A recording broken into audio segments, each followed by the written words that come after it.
Friends Jai Shri Krishna welcome back to my YouTube channel. तो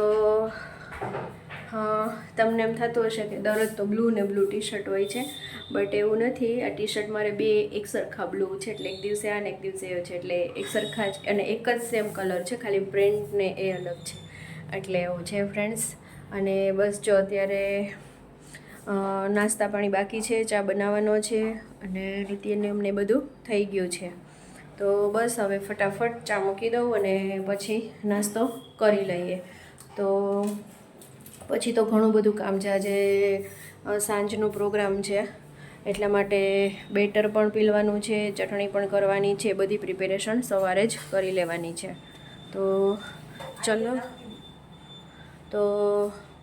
ચલો મળીએ પછી આપણે ફ્રેન્ડ્સ। તો જુઓ અત્યારે કામ બધું થઈ ગયું અને અહીંયા જુઓ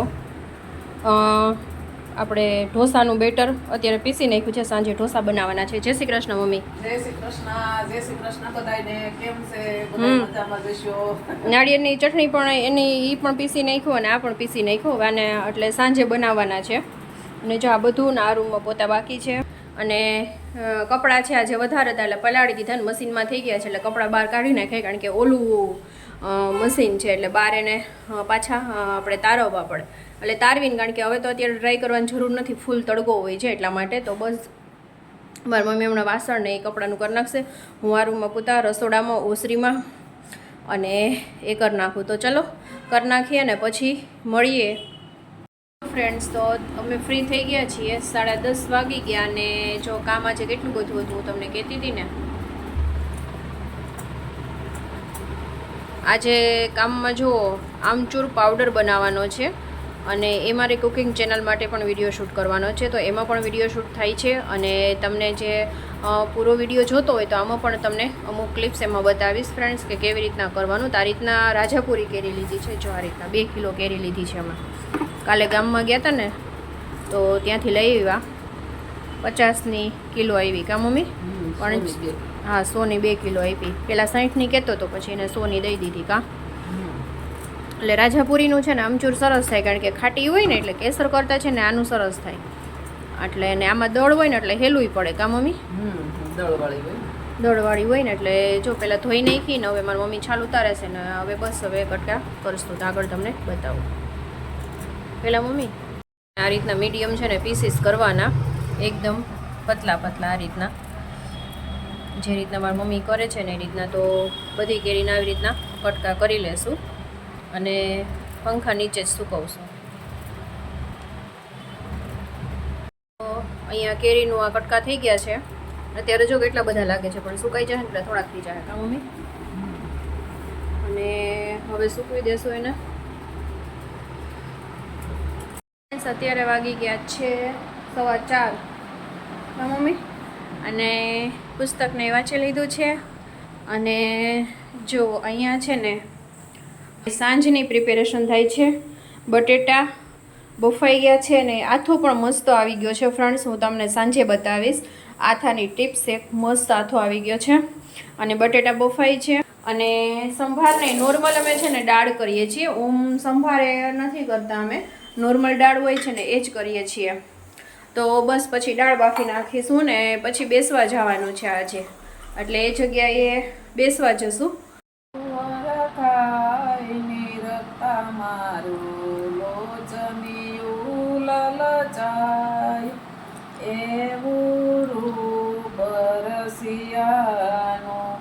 જોતા મારું હૈયું હરખાય ને રખતા મારું લોચનિયું લલચાય, એવું રૂપ રસિયાનું ભરવા ગઈ તી પાણીને જોયા નંદ કુંવરને લોભાણી, મારી ધીરજ છૂટી જાય, મારી ધીરજ છૂટી જાય, એવું રૂપ રસિયાનું જોતા હૈયું હરખાય, નિરખતા લોચનિયું લલચાય એવું રૂપ રસિયાનું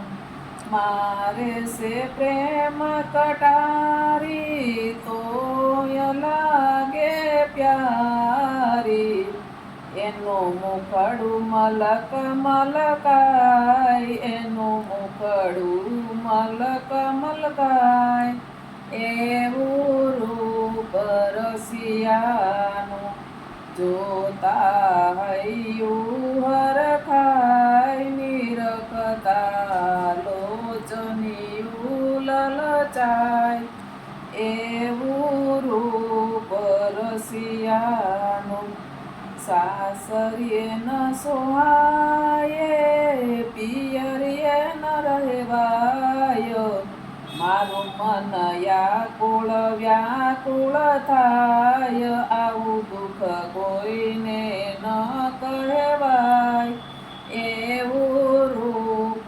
રસિયાનું જોતા હૈયું હરખાય નિરખતા લોચનિયું લલચાય એવું રૂપ રસિયાનું નિજ પ્રિયાને કેતી હું છાની છાની રોતી આવો અંતરનો પ્રેમ વારી જાતી આવો અંતરનો પ્રેમ વારી જાતી એવું રૂપ રસિયાનું જોતા હૈયું હરખાય નિરખતા લોચનિયું લલચાય એવું રૂપ રસિયાનું જોતા હૈયું હરખાય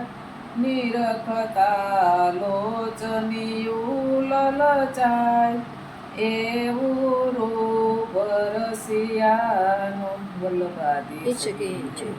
મમ્મીએ ધોળ બોલી લીધું અને બસ હવે લીંબુ શરબત પીવાનો પ્રોગ્રામ છે, તો હવે લીંબુ શરબત પી લેશું, પછી મળીએ. પછી દાળ બટેટા બફાઈ ગયા છે એટલે હમણાં દાળ મૂકી દઈશું અને 5:30ની આસપાસ. તો અત્યારે વાગી ગયા છે, મેં ટાઈમ નથી જોયો,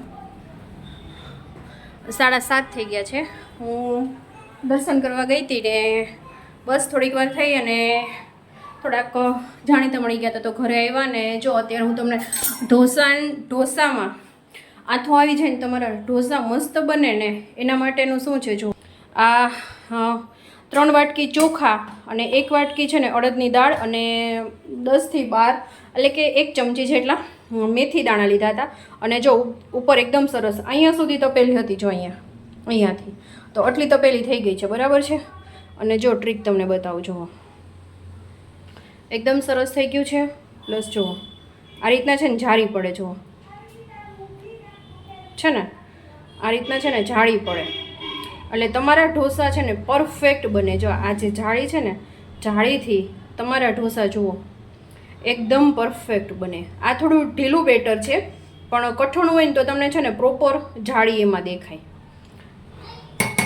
તો મસ્ત છે ને આખો આવી ગયો છે. અને અહીંયા છે ને દાળ બની ગઈ છે. અમે છે ને સંભાર નહીં કરતા, મારા ભાઈને સંભાર નહીં ભાવતો, એટલે કે નોર્મલ જે આપણે દાળની દાળ હોય છે ને તો કે એ કરો કે બરાબર છે. એટલે કુકર નહીં ખુલતું, એમાં એ છે આમાં બટેટાનો મસાલો કરી નાખ્યો છે, ટમેટાથી અને બટેટાનો મસાલો બંને વઘારી કરીશ. અને પછી ચટણી છે ને સવારે પીસી નાખી હતી એટલે એનો વઘાર મારીશ. તો એ બધી વસ્તુ હું કરવાની છું. તો છે ને બધી પ્રિપેરેશન થઈ ગઈ છે. તો એને કીધું ને સંભાર નહીં કરતા, દાળ જ કરીએ છીએ નોર્મલ. મારા ભાઈને છે ને આ રીતનું થોડી સ્પાઇસી એવી દાળ હોય ને એને એ જોઈએ છીએ. અને અહીંયા બટેટાનો મસાલો પણ રેડી થઈ ગયો છે. ઢોસાનું તો મેં તમને બતાવ્યું. અને અહીંયા લોઢી પણ ગરમ કરવા માટે મૂકી દીધી છે. અને અહીંયા જો નાળિયેરની ચટણી કરી ને તો એમાં છે ને મેં થોડું હળદર પાવડર ને થોડું ચટણી નાખ્યો, કારણ કે આદુ મરચાં પછી અમે નાખીએ છીએ ને, નહીંતર આદુ મરચાં છે ને નાળિયેર પીસવામાં જ નાખીએ તો સરસ થાય છે. પણ એને છે ને એવી રીતના ભાવતું નથી, મરચાંવાળું ઓછી વસ્તુ ખાય એટલે ચટણીવાળી વસ્તુ ખાય, એટલે આ રીતના નાળિયેરની ચટણી પણ બનાવી નાખી છે. હમણાં અહીંયા આવશે ને એટલે ફટાફટ છે ને ધીમે તાપે મૂકી તો દીધી છે લોટી, એટલે કે ત્યાં સુધીમાં તપી જાય. હવે બસ આવતો જ હશે તો પછી હવે બનાવી નાખીશ. પહેલાં ગાયનું કરી નાખીશ, પછી બનાવી નાખીશ. તો ચલો પછી પાછું તમને તમારી સાથે કેવી રીતે બનાવવું જોઈએ બતાવીશ. ચાલો ફ્રેન્ડ્સ, અહીંયા ઢોસા થવા લાગ્યા છે. આ રીતના છે ને એકદમ સરસ જાળી જાળીને એવી રીતના પડશે ફ્રેન્ડ્સ. જો તમારો આથો છે ને મસ્ત સરસ આવ્યો હોય છે ને તો, અને એની અલગ વાસણમાં લઈને મેં આ રીતની એની થિકનેસ પણ તમારે રાખવાની છે. થિકનેસ મેન્ટેન થવી જોઈએ એ વાતનું તમારે ખાસ ધ્યાન રાખવાનું છે. તો જો અહીંયા ચડે છે ઢોસો, અને આવી રીતના હું સાઈઝ મોટી જ કરું છું. અને પહેલાં એક પેપર કરીશ, પછી મસાલો ઢોસા કરીશ. મસાલો એડ કરવો હશે તો વચ્ચે એડ કરતી જઈશ. ના છે ને તેલ કે એમાં કશું જ કંઈ હું લગાડતી નથી. અને સાઈડમાંથી તમે જોઈ શકો છો, જો ઓટોમેટિક છે ને ઉથલવા માંડશે. જો છે ને ઓટોમેટિક ઉથલવા માંડશે ફ્રેન્ડ્સ. એટલે આમાં છે ને કોઈ વસ્તુ કરવાની છે ને જરૂર નથી. તેલ તો આમાં મેં બિલકુલ એડ કર્યું જ નથી, ક્યારેય પણ નહીં. જો સાઈડમાંથી આવી રીતના છે ને ઉઠલવા માંડે તો બસ હવે એને અને ઉઠલાવો જુઓ, ઉઠલી ગયો ને એકદમ. અને હું છે ને બેક સાઈડે થોડો ઘણો શેકી લઉં છું, કારણ કે અમારા લોકોને એ રીતના જોઈએ. મસાલો ફીલ કરું તો નથી શેકતી, નહીંતર શેકી લઉં છું. તો ચલો આવી જાઓ બધા ઢોસા ખાવા માટે. આછો આછો જ, બહુ વધારે નહીં.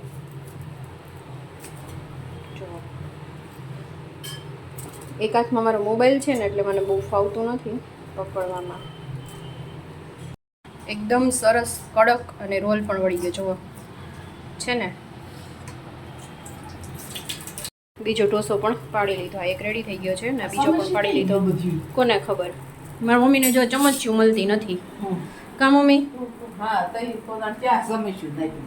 મને કઈ ખબર ન હોય, તમારે ચમચી ઓછી હોય એમાં હું શું કરું? હવે તો મસાલાવાળા કરવા છે ને, એટલે એકદમ પેલું થઈ જાય ને પછી જ મસાલાવાળો કરવાનો. આનો પ્રોપર વિડીયો છે ને મારી કુકિંગ ચેનલમાં હજી મૂકેલો નથી. હવે હું પાછી અમદાવાદ જઈશ ને ત્યારે બનાવીશ અને એમાં અપલોડ કરીશ. તમારે જો ઢોસાની એવી રીતના પૂરી રેસીપી જોતી હોય ને ફ્રેન્ડ્સ તો એમાં આવી જશે. અને આ બ્લોગિંગમાં પણ આજે મેં કંઈ લીધી નથી. હવે નેક્સ્ટ ટાઈમ જ્યારે હું અમદાવાદ જઈને કરીશ ને ત્યારે પૂરો વિડીયો પણ એમાં શેર કરીશ. એટલે ઘણા બધા કીધે નો વ્યવસ્થિત બનતા હોય ને તો એ લોકો બનાવી શકે એટલા માટે. તો અને જો એકદમ સાઇઝ જુઓ, એકદમ મોટી અને એકદમ સરસ એની એ છે ને થિકનેસ એ તમે જોઈ શકો છો. જો એકદમ પતલી છે ને, જો એકદમ પતલી છે. એટલે સાઇઝ એ એકદમ મોટી કરી છે. મસાલો પેક આ ઉપર તમે મસાલો ફીલ કરો ને કે ઘણાને એવું હોય કે ઢોસો છે ને ઢીલો થઈ જતો હોય, પણ આ રીતના છે ને ઉઠલવા માંડે ને સાઈડ, અને પછી તમારે મસાલો કરવાનો એટલે એકદમ સરસ થશે અને એકદમ ક્રિસ્પી પણ રહેશે. તો મજાનો ઢોસો બનીને રેડી થઈ ગયો છે.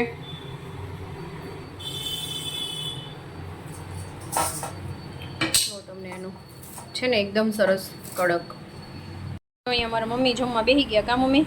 પછી લેતા નથી. હું કહું છું કે તમે જમવા બેસી જાઓ. હાલો બધા જમવા. એકલા જમવાની મજા ન આવે, અખબાર હોય તો મજા આવે.